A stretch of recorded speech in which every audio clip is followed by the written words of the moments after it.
येन मायाविना दूरम् अपवाह्य नृपात्मजौ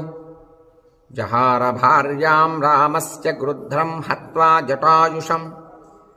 गृध्रं च निहतं दृष्ट्वा हृतां श्रुत्वा च मैथिलीं राघवः शोकसन्तप्तो विललापाकुलेन्द्रियः ततस्तेनैव शोकेन क्रुद्धं दग्ध्वा जटायुषम् मार्गमानो वने सीतां राक्षसं सन्ददर्शः कबन्धं नाम रूपेण विकृतं घोरदर्शनम् तं निहत्य महाबाहुः ददाह स्वर्गतश्च सः स चास्य कथयामास शबरीं धर्मचारिणीं श्रमणीं धर्मनिपुणाम् अभिगच्छेति राघव सोऽभ्यगच्छन्महातेजाः शबरीं शत्रुसूदनः शबर्या पूजितः सम्यक् रामो दशरथात्मजः पम्पातीरे हनुमता सङ्गतो वानरेणः हनुमद्वचनाश्चैव सुग्रीवेण समागतः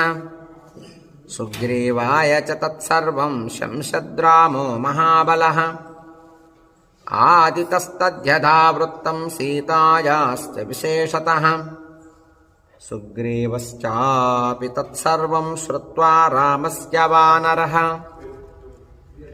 चकार सख्यं रामेण प्रीतश्चैवाग्निसाक्षिकम् ततो वानरराजेन वैरानुकथनं प्रति रामायावेदितं सर्वं प्रणया दुःखितेन च प्रतिज्ञातं च रामेण तदा वालिवधं प्रति वालिनश्च बलं तत्र कथयामास वानरः सुग्रीवस्यङ्कितश्चासीत् नित्यं वीर्येण राघवे